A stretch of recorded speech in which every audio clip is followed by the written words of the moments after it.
안녕하세요, 여러분. 백영기 목사입니다. 오늘은 사무엘하 18장 1에서부터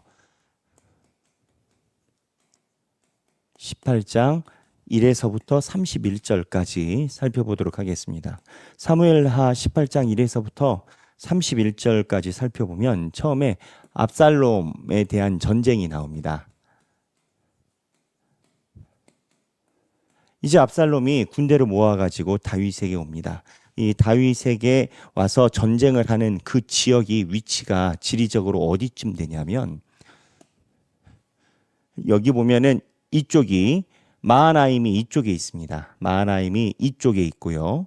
그리고 이쪽이 예루살렘입니다. 여기 가운데 이쪽 지역으로 추정을 합니다. 에브라임 숲을.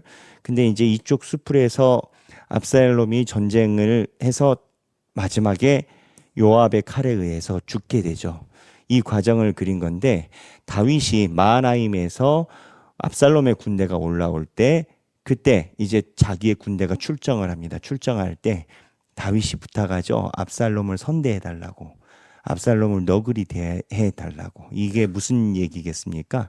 죽이지만 말라 뭐 이러한 부탁이지 않겠습니까? 이제 이렇게 부탁을 해서 전쟁이 출격을 했는데 결국은 어떻게 됩니까? 전쟁을 치릅니다.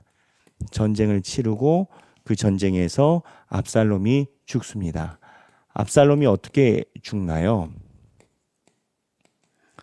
여기 보면 다윗이 이제 이쪽에서 요압이 군대를 이끌고 세 무리를 이끌고 갑니다. 하나는 요압, 그 다음에 아비새, 그리고 이때 가드 사람 이때 이 세 명이 군대를 3등분해서 나눠서 전투를 하는데 이 마하나임이라는 이 지역이 산지라고 예전에 한번 얘기를 드렸습니다. 그리고 마하나임이 지대가 높아가지고 위에서 아래를 내려볼 수 있는 그런 지역이라고 제가 말씀을 드린 적이 있습니다. 그래서 이 마하나임 지역이 산지이다 보니까 지리와 지형에 익숙하지 않은 압살롬의 군대가 지형적으로 굉장히 불리한 겁니다. 그리고 다윗의 군대는 지금 바르실레를 포함해서 이 길르앗 사람들에게 환대를 받고 이 지형에 익숙한 사람들과 동맹, 그러니까는 같이 움직이고 있는 상황입니다. 그래서 압살롬의 군대가 이 지형에 있는 어려운 점에 의해서 대패를 하지 않았을까라고 추정을 합니다. 그래서 성경에 있는 말대로라면 그날 6절에 전사자가 2만 명이고 그리고 8절에 보면 숯불에서 죽은 자가 칼에 죽은 자보다 많더라 라고 이야기를 합니다. 전사자가 2만 명이 죽습니다. 적은 숫자가 아니죠. 2만 명이 전사를 했어요. 근데 이 2만 명의 숯불에서 죽은 자가 많다라는 거예요. 숯불에서 죽었다라는 게 무슨 뜻일까요? 매복이나 부비트랩이나 여러 가지 이러한 여건에 의해서 죽었다라고 이제 보는 거죠. 대패했다라는 겁니다. 그래서 압살롬이 대패를 하고 숯불에서 죽고 자기가 대패해서 퇴각하다가 압살롬이 퇴각하다가 자기의 긴 머리카락이 나무에 걸립니다. 나무에 걸려서 압살롬이 나무에 매달리게 되죠. 이거를 요압의 군대가 압살롬이 매달린 걸 봅니다. 그런데 다윗이 어떻게 했습니까? 압살롬을 살려달라고 하잖아요. 그러니까 차마 손을 못 대고 그냥 요압에게 보고를 합니다. 그랬더니 요압이 어떻게 합니까? 왜 안 죽였냐? 네가 죽였으면 내가 너한테 포상을 줬을 거다. 라고 이제 이렇게 얘기를 하죠. 그랬더니 그 군인이 다윗이 죽이지 말라고 한 걸 난 분명히 들었습니다. 나는 그렇게 못합니다. 했더니 요압이 내가 너랑 논쟁할 시간이 없다. 빨리 가서 죽여야 되겠다 해서 요압이 압살롬에게 갑니다. 그때까지 시간이 걸렸겠죠. 뭐 최소한의 시간이 얼마가 됐든. 근데 압살롬이 계속 머리카락이 나무에 걸려서 매달려 있었다라고 표현이 되어 있어요. 그래서 요압이 어떻게 되냐면 이 압살롬을 자기가 작은 창 3개를 가지고 와서 찔러서 죽이고 살짝 피합니다. 그리고 요압과 함께하는 군사 10명이 이 압살롬을 죽입니다. 이제 집단으로 10명이 죽였다라고 기록되어 있죠. 왜 이런 방식을 했을까요? 그러니까 궁금증이 뭐냐면 두 가지예요. 하나는 요압이 왜 압살롬을 한 번에 죽이지 않고 비껴서서 10명의 소년이 죽이게끔 했을까요? 요압도 다윗이 했었던 부탁이 신경이 쓰이는 겁니다. 요압이 무공이 없는 장군이 아니에요. 한 번에 직사시킬 수 있어요. 근데 압살롬을 자기가 죽였다라는 걸 살짝 피해가고 싶어서 먼저 찌르고 10명이, 누가 급수를 찔러서 누구 칼에 의해서 죽었는지 불분명하게 집단 구타, 집단 살해를 한 겁니다. 그 배경에는 요압이 다윗이 이야기한 것을 요압도 신경을 썼다라는 거예요. 그래서 요압이 이렇게 죽이고, 또 하나 이 본문에서 주는 간접적인 메시지가 있어요. 압살롬이에요. 압살롬이 머리카락이 나뭇가락에 걸렸잖아요. 그 머리카락이 걸렸는데 왜 안 내려왔을까요? 압살롬이 말을 타고 가다가 이제 자기가 머리가 기니까 숲을 가지에 머리가 걸린 걸로 추정을 합니다. 그래서 여러 가지 추정이 있어요.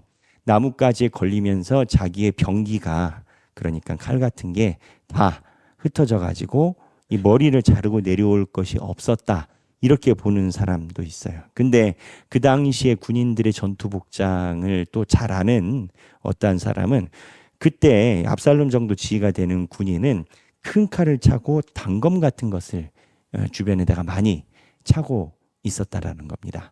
우리나라도 일반 보병은 총 하나예요. 근데 특전사나 특수부대 같은 경우는 총이 한 개가 아니라 권총을 소지를 하고, 또 그 위에 또 특수부대 올라가면 권총이 한 정이 아니라 두 정, 온몸에다가 이제 무기를 다 소지하고 훈련을 받는단 말이죠. 이거를 봤을 때 압살롬이 머리에 대롱대롱 달린 게 단순히 칼이 없어서였겠는가라고 생각하는 사람이 있어요. 무슨 얘기냐면, 압살롬이 위에 대롱대롱 달렸을 때, 머리카락이 달렸을 때 이 머리 자르는 것을 조금 주저해서 자기 군대가 올 때까지 기다리지 않았을까라고 보는 사람이 있다라는 거예요. 왜 이러한 어떻게 보면 쓸데없어 보이는 추정을 하느냐? 성경 본문의 압살롬의 마지막 죽음이 머리카락 때문이어서 그런 건 거예요. 왜냐? 압살롬을 세상 사람들이 볼 때 훌륭한 왕이라고 평가할 때 압살롬의 머리카락이 길어서 그 머리카락을 무게에 달아서 몇 킬로가 나왔다, 이게 성경 본문에 있어요.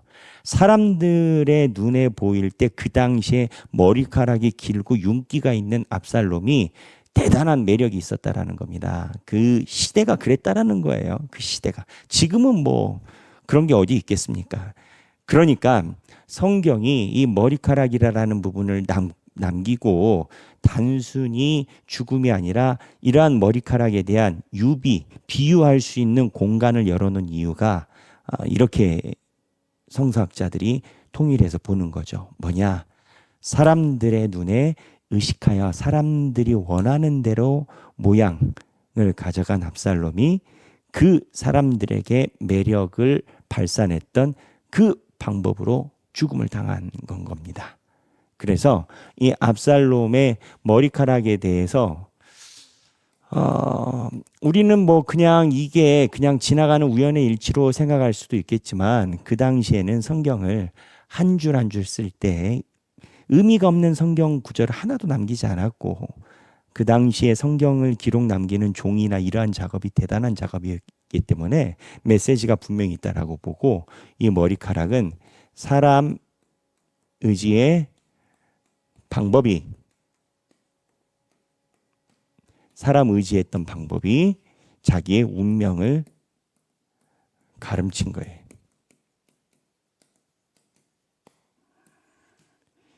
조금 더 직접적으로 얘기를 하면, 사람들에게 인기 얻었던 방법으로 자기가 죽은 거예요. 사람들이 나를 좋아하는 테크닉으로 내가 죽은 거예요. 현대로 이야기를 하면, 내가 돈이 많아서 사람들한테 돈 때문에 인기를 얻었다면 돈이 나를 죽인 거예요. 내가 사람들에게 지식이 많아서 사람들이 나를 매력적으로 봤다면 그 지식이 많아서 교만해져서 내가 죽는 거예요. 뭐가 됐든지 간에 지금 이 상황이 이러한 메시지를 가지고 있다라는 겁니다. 그래서 우리가 여기서 생각해 봐야 되는 부분이 있어요. 결국은 머리카락을 길러가지고 사람들에게 왕으로서 역임받으려고 하는 압살롬의 노력이 잘못됐다라는 거예요. 머리카락 길러서 사람들에게 인정받으려고 하기 전에 하나님 앞에 경건한 모습을 갖고 갔었어야죠. 이스라엘 왕은 그래야 되는 거 아니겠어요? 그러니까 결국 사무엘서가 이야기하고 싶은 방법은 스스로 왕이 되려고 하는 자, 하나님의 뜻이 먼저가 아니라 사람들 사이에서 자기의 길을 만들려고 하는 자의 운명은 이러하다라는 메시지를 분명히 가지고 있다라는 거예요. 그리고 이 전쟁이 끝나고 나서 압살롬의 자녀 이야기가 나옵니다.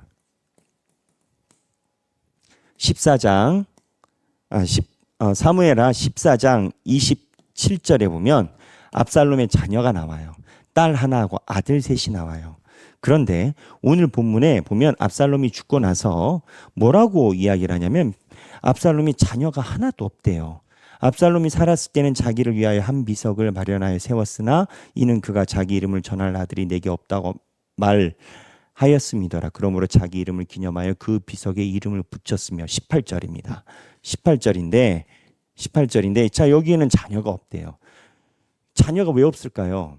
분명히 사무엘하 앞에 있는 본문엔 있었는데 그것도 아들이 셋 딸 하나인데, 그래서 이러한 추정을 합니다. 다 병들어 죽었을까? 왕족입니다. 왕족이 하나 둘 병들어서 병사하는 경우가 있어도 셋 다 딸까지 그러기 좀 어렵다라고 봐요. 그러면 이 압살롬의 자녀들이 왜 어떻게 죽었을까? 조금 압살롬의 야망을 상징하는 행동으로 보는 해석을 그쪽 가하는 쪽에서는 압살롬이 야욕이 많아서 자기 자녀들을 정치적인 틈바구니에서 죽음에 이르게 했다. 좀 강하게 얘기를 하면 죽인 것이 아니겠느냐라고 추정하는 사람도 있어요. 저는 조금 그것까지는 아니지 않을까라고 생각을 해요. 무슨 얘기냐면 압살롬이 분명히 자녀가 있었다라고 본문에 나왔는데 후반부에 자녀가 없다라고 그래요. 이거를 성경이 이야기를 해요. 근데 그 당시에 왕들의 최대의 적은 바로 자녀였다라는 공식이 있다라고 말씀을 드렸어요. 왜냐하면 지금도 압살롬이 다윗이 예루살렘에서 왕이 될 때보다 나이가 많아요.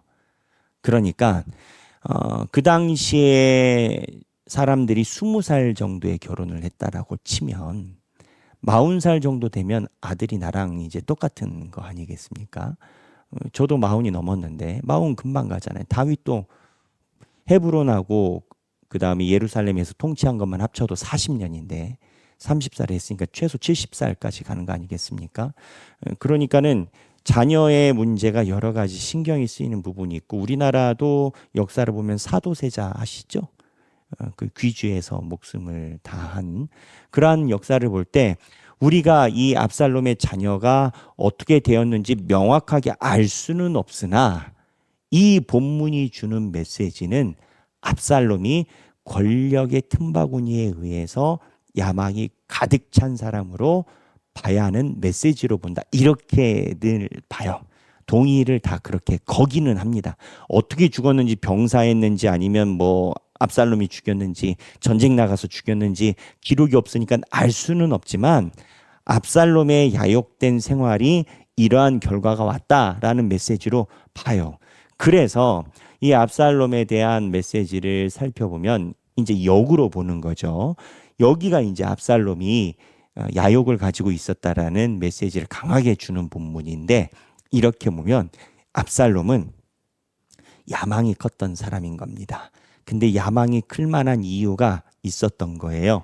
사람들에게 존경을 받고 각광을 받았던 거예요. 할만하니까 꿈을 꾸죠. 능력이 있으니까 꿈을 꾸지 않겠어요. 근데 압살롬이 이러한 야망에 대한 욕심을 버리고 하나님을 의지했다면, 압살롬이 인간적으로 보이는 매력에 중요도를 두지 않고 하나님 앞에 올바로 서기 위해서 그 매력을 내려놓고 하나님 앞에 손을 들고 살았다면 솔로몬이 아니라 압살롬이 왕이 됐을 가능성도 있는 겁니다. 목사님, 솔로몬이 정해지지 않았나요? 여러분, 솔로몬이 어디에 왕이 정해졌다고 사무엘서에 이야기하나요? 사무엘서에는 솔로몬이 왕으로 정해졌다는 얘기 없습니다. 사무엘상에도 없고 하에도 없어요. 열왕기상 1장부터 등장할 때 솔로몬이 등장합니다. 우리는 성경을 언제나 역으로 보기 때문에 당연히 솔로몬한테 가야지, 그러니까 압살롬이 구테타 이렇게 생각하지만 그 시대를 사는 사람과 그 사람들의 삶을 보셨던 하나님의 생각은 좀 다를 수 있어요. 히스기야가 하나님 앞에 생명을 구할 때 해도 돌려가지고 살려주셨잖아요. 만약에 압살롬이 하나님 앞에 온전히 섰다면, 자기의 야망을 버리고 하나님을 의지를 했다면 역사가 어떻게 됐을지는 모르는 거예요. 압살롬 이야기가 성경에 굉장히 길게 나와요. 이게 우리에게 주는 메시지가 있어요, 여러분. 생각하기, 사람은 누구나 다 자기가 가지고 있는 장점이 있습니다. 어떤 사람은 노래를 잘하고요. 어떤 사람은 지혜롭고요. 어떤 사람은 관계가 좋고요. 어떤 사람은 돈을 잘 벌고요. 어떠한 사람은 뭐가 됐든 굉장히 자기가 가지고 있는 다 장점이 있어요. 그걸로 내가 모든 것을 이뤄내고 모든 인생의 길을 낼 수 있을 것 같은 착시에 있을 수 있어요. 압살롬이 그랬다는 거예요. 머리카락 매달려가지고 대롱대롱 왜 안 잘랐냐? 물음표예요. 하지만 이러한 맥락에서 볼 때 머리카락이 소중했다는 거예요. 왕이 되게끔 이끌어주는 중요한 도구였기 때문에. 또 다윗과 싸우다가 머리카락을 잘랐다라고 생각해봐요. 그것도 애매하지 않겠어요? 살아나도 머리카락 없이 잘려가지고 살아나면 사기가 떨어지지 않겠어요? 그래서 머리카락을 보존하려고 자기의 군대를 기다렸다 설이 저는 설득력이 있다라고 봐요. 근데 그 모든 것의 배경이 뭐냐? 인간 베이스라는 거예요. 매력 베이스라는 거예요. 여러분도 저도 가지고 있는 매력이 있습니다. 하나님을 의지해야 돼. 내가 가지고 있는 장점이 아니라 하나님을 의지해야 돼. 오늘 이 시간에 나눠보기 해보겠습니다. 내가 가진 장점이 아니라 하나님을 의지할 수 있는 길이 무엇인가? 그리고 나는 내 다짐, 나는 이러한 것을 어려서부터 사람들에게 칭찬을 많이 받았다. 예를 들어서 저 같은 경우 전혀 저에게 없는 거, 난 어려서부터 그림만 그리면 사람들이 나를 칭찬했었다. 하지만 언젠간 깨달았다. 그걸로 사람들과의 관계가 올바로 되는 것이 아니다라는 걸. 그래서 언제부턴가 하나님을 의지하고 하나님께 먼저 기도하려고 노력하고 있다. 이런 식의 나눔을 목장에서 한번 하시면 좋겠어요. 오늘 행복한 성경 읽기 되시고, 오늘 18장 1에서부터 18절까지가 되겠습니다. 이게 어떻게 되죠? 제가 희한하게 쓴 것 같은데, 사무엘하 18장 1에서부터 18절까지 읽으시고 행복한 성경 읽기 되시길 바랍니다. 감사합니다.